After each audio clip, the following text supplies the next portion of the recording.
No estágio 5, a redução intensa da TFG para 10 a 15 ml por dia gera sintomas inespecíficos, como mal-estar, fraqueza, insônia, incapacidade de concentração, náusea e vômitos, que geralmente estão associados com o acúmulo de substâncias tóxicas no organismo. Além disso, antes mesmo de chegar ao estágio 5, outros sintomas que refletem uma disfunção generalizada podem aparecer. Não quer dizer que todos os pacientes vão apresentar todos os sintomas, nem mesmo ao chegar ao estágio 5, nem todas as manifestações abaixo serão encontradas.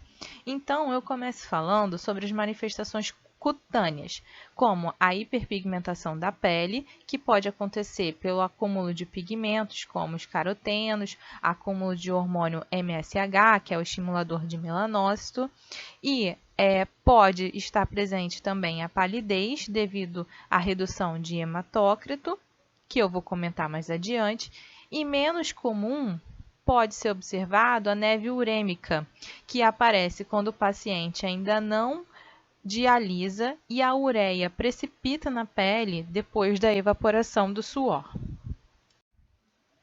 Podem aparecer manifestações cardiovasculares, já que existe uma relação íntima entre a função renal e cardiovascular.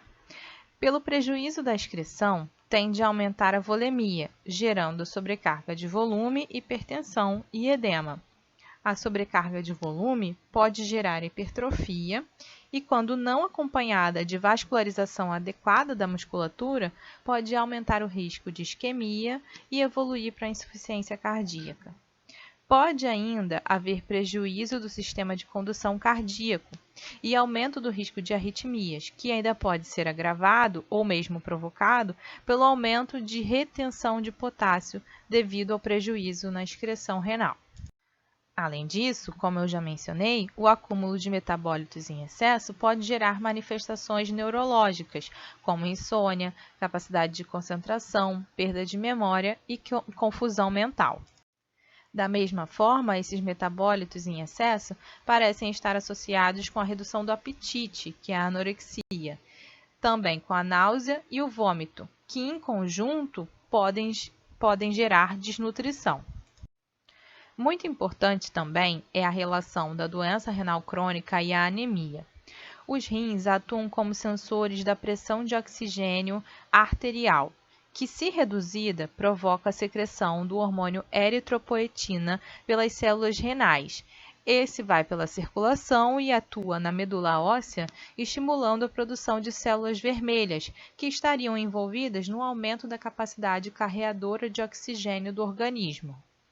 Contudo, na doença renal crônica, há redução da capacidade de secreção de eritropoetina, podendo afetar a produção basal e a quantidade normal de células vermelhas do organismo. Não podemos deixar de falar das manifestações ósseas. Boa parte dos pacientes pode apresentar osteodistrofia renal, ou seja, prejuízo da estrutura óssea em decorrência de um problema renal. Isso acontece pois as células renais apresentam um papel endócrino na ativação final da vitamina D. Uma vez que grande parte da massa renal é perdida, não há ativação adequada da vitamina D, levando à redução da absorção intestinal do cálcio e à hipocalcemia. Isso caracteriza o estímulo para o aumento da secreção do PTH pelas paratireoides, caracterizando um hiperparatiroidismo secundário. Considerando o efeito do PTH de aumentar o turnover ósseo e a liberação de cálcio e fosfato para o sangue, o osso vai perdendo matriz e se tornando cada vez menos resistente.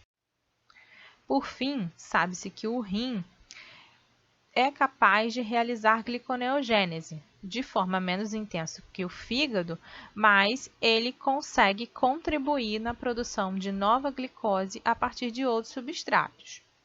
Assim, alguns pacientes podem apresentar menor resistência a responder em eventos hipoglicêmicos.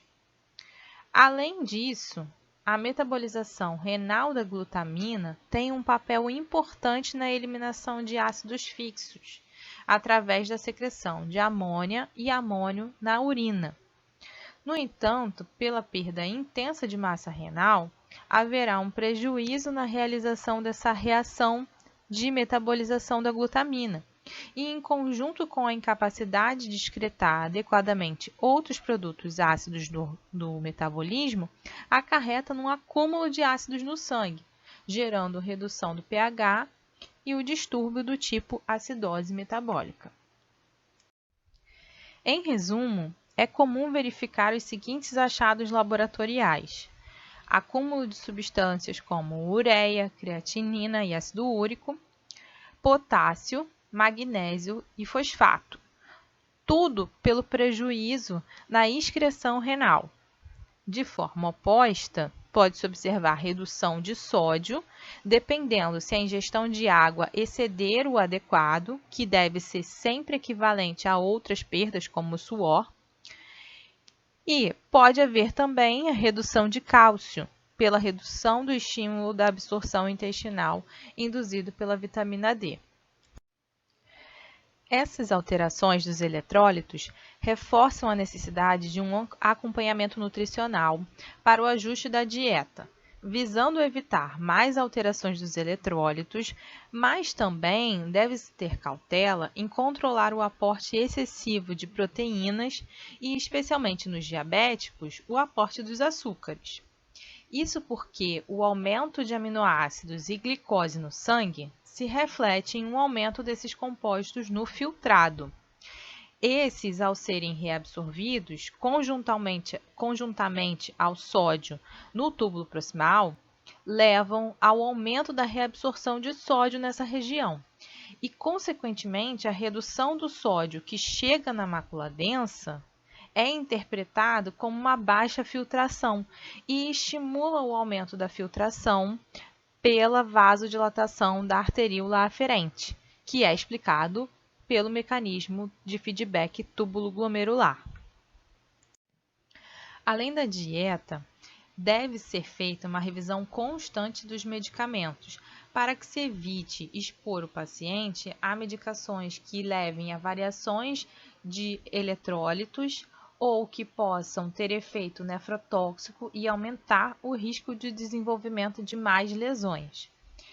Além disso, deve-se utilizar medicamentos para tratar doenças de base, que atuam como causas na doença renal crônica. Uma vez que a doença renal crônica está estabelecida, também deve-se usar medicações que atuem a nível renal para evitar e retardar a progressão da doença. E ainda deve-se buscar prevenir e tratar as complicações da doença renal crônica, como, por exemplo, as alterações hormonais que a gente já citou. Por fim, deve-se preparar o paciente e os familiares para o tratamento com a diálise e a substituição renal.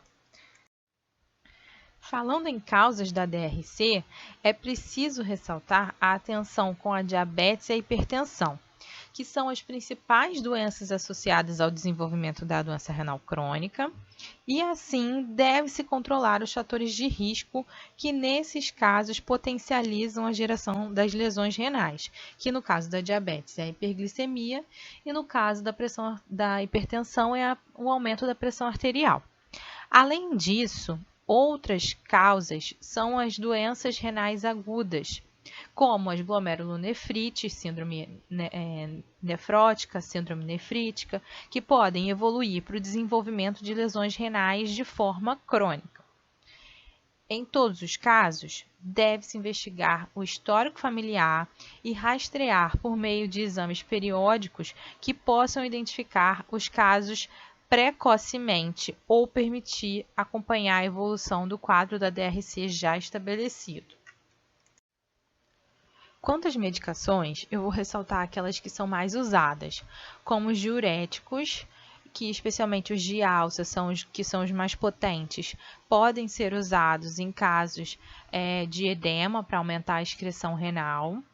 Deve-se ter também atenção aos níveis de ácidos que geram acidose e assim a gente deve tentar manter o bicarbonato em níveis superiores a 22 miliequivalentes por litro, que seria suficiente para tamponar em até um limite o excesso de ácidos e evitar variações bruscas de pH. Então, sendo necessário, pode-se fazer a administração de bicarbonato.